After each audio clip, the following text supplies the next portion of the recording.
Hello and welcome back to part 2 of my Xbox/Xbox 360 collection. Yeah, let there be light. Yeah, I decided to turn the light on because it started getting a bit dark in that first part. So let's press on. Next up we have a really fantastic game. Some say it's overrated, but I disagree. I think the world and how it's crafted is pretty much perfect, and that is The Elder Scrolls V Skyrim. Do I really need to talk about this game that much? Alright, I'll do it anyway. Yeah, this is a open world RPG where you can pretty much... You can play through the story if you want to, or you can just pretty much go out and explore. Find certain quests, different types of people, like slay different types of enemies, and just generally just like walk around and just explore like the amazing like scenery because it just like I spend time just like walking around and just think, wow, this game is just beautiful. It really is. And yeah, I know a lot of people are going to disagree with this, but I actually prefer this a hell of a lot more than Oblivion. I guess because with Oblivion it was the first sort of open world RPG that I ever played, and I sort of, it felt weird at first, just going through that game, and plus the lock picking was diabolical in that game. It's absolutely awful. So I'm glad they put the lock picking in Fallout 3 in this one. But yeah, I've played this for like over 130 hours and still am not even close to finishing the game yet. So yeah, as far as content goes, it's definitely one of the best games ever. So yeah. Next up we have Skate 3. Really enjoy this game. I not played it to the extent that I did with Skate 2 because that was the first in the series I did play, and me and my friends, we would just play that for hours and hours and hours, and just generally like do the free skate sessions and things like that, just larking around. And we did that a lot in this game as well. We'd mostly play the crane damage Hall of Meat level, and just find different ways of like hurting our character. We we did find a few crazy glitches in that level as well, which were hilarious. Just I wish I had like a camera at that time to sort of record those. And yeah, really fantastic skating game. The story's not as good as Skate 2 in my opinion, but you don't really play games like this for the story. You play it for the fun factor, and for this game, it really is superb. Next up, we have probably one of the most underrated titles to come out this generation, certainly for last year at least, and that is Shadows of the Damned. I fucking love this game. Sort of similar to Resident Evil 4, Resident Evil 5, Resident Evil 6. It's the over-the-shoulder third-person shooter. It's kind of unique because the level design constantly changes. Quite interesting puzzles, different ways to sort of take out enemies, and a really sort of fucked up world that you're sort of further and further sucked into. And yeah, this game is definitely at 18 for a reason. No child should play this one, but that's why I love it so much, because it's so crass, it's so violent that it just brings out that it sort of brings out that like rebel in you that you just love it to death. Definitely one of my favourite games. Next up we have Something of a forgotten classic, for me at least, and that is Rainbow Six Vegas 2. And this game was such an addiction for a number of years. Me and my friends would play through co-op through the story, and particularly Terrorist Hunt, for just almost for an infinite amount of time. We would never get bored of just mowing down like terrorists and stuff, like waves and waves of terrorists, and yeah, really sort of a lot of the levels were fantastic. There were some kind of iffy ones, but yeah, overall it's really enjoyable game. I definitely want to. I wouldn't mind going through this again, like in the near future, just for nostalgia value. Next up we have Resident Evil 6. This was in my unboxing video, so I'm not going to open up. You watch that one, but yeah, I liked it. It's not. Is it a great Resident Evil game? No. Is it a great game? Yes, absolutely. Just because Capcom are sort of taking the series in a different direction doesn't mean it's bad. If the gameplay's still solid, which it is, and it's not like just quick time events that people are sort of claiming it is. It's not. It's, there's a lot of interesting gameplay there, where they sort of mix it up with each campaign. There were some instances where the camera would just stay fixed where it shouldn't be. Like there was a situation where Sherry, but with the Jake campaign with Sherry, where you have to run away from I forget his name, the big guy with the what is it? like the sort of pincer thing, and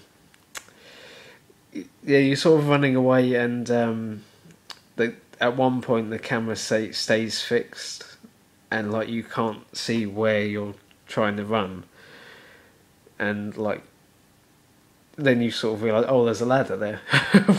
Why didn't the camera just pan around and just show me the ladder? And yeah, there's a couple of so moments as well in this game, but for the most part, it's good. It's good. It's certainly a lot better than Resident Evil 5 at least. Now for this, there was certain parts where it was just like, really, they're gonna do that. But again, it's still decent. It's no Resident Evil 4, but in co-op anyway, it's a hell of a lot of fun. It's kind of addictive as well when you sort of playing through, trying to sort of level up all your weapons. And yeah, again, is it a great Resident Evil game? No. Is it a good game? Yeah. In my view, anyway. Next up, we have Red Dead Redemption. I got the limited edition at launch, and in my opinion, it is Rockstar's best game, certainly since San Andreas. I felt that the story was superb. I thought John Marston was a fantastic lead character, and yeah, there was parts where you sort of, especially near the end, where you felt really bad for you just felt really emotional at the end. But yeah, the story's fantastic. The multiplayer as well is absolutely superb. The free roaming alone, you can sort of really sort of mess about, and just lark about with your friends. I mean, there would be a couple of annoying assholes who sort of join the game and just constantly shoot at you for no reason. Like you sort of ride along and like you so much as breathe near like a rival gang and they'll just shoot you for no reason. It's just like, come on, grow up. But yeah, as an overall package, it's really fun. The actual competitive multiplayer was a little hit and miss, but overall, I thought this was a lot more enjoyable than GTA 4, certainly. So yeah, if you haven't already, I'll be surprised if you haven't played this already. Pick it up. Next up, we have series.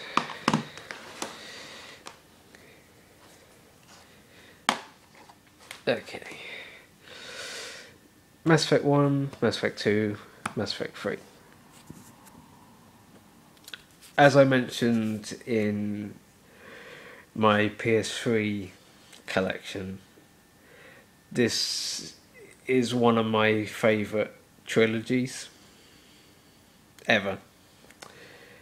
And while I say that, they're like each game has its own flaw. The thing with the first game was the start of the game where you do the first level on Eden Prime, and then you're on the Citadel. I feel that you're on the Citadel for too long. Now, I did not touch the first game for long amounts of time simply because you were stuck on the Citadel for what felt like a fucking eternity. And also, like, I know some people like this, but I didn't really like the sections where you're in the Mako because I just felt the controls were terrible, and like you would get stuck in certain places. And also the AI when you're in combat, they would just rush towards you. That was their only tactic. They would run towards you and just if they had like rocket launchers and stuff like that, you were practically dead already. But other than that, it's, you know, a fantastic story and a lot of fantastic, in general, a lot of fantastic dialogue choices. And yeah, I thought it was a good like stepping stone for the series. So yeah, and definitely the best villain without a doubt. Next up, we have Mass Effect 2, and I'm going to say that this is not only my favourite game of the three, but one of my favourite games of this generation, without a doubt. Unlike the first game, the combat in this game felt perfect. I don't think there was a lot else they could have done to make this any better, combat-wise. Story-wise, there were parts where you sort of sidetracked a little bit, and it didn't sort of feel right when you're trying to stop the collectors from like destroying like the human race basically. And but yeah, besides that, I loved all of it. I thought the characters were a lot more diverse in this one. The combat again was a hell of a lot better. There were sections as well where you sort of knew a cutscene was going to kick in, because like you'd have a big empty room. It's like, yeah, I think a cutscene's going to kick in right now. But yeah, other than that, it was, you know, I loved it personally. Now Mass Effect 3, a controversial game. I haven't, you know, I'm aware of that, but for me, I didn't think the ending was as bad as people said it was. Now, do I think it was a good ending?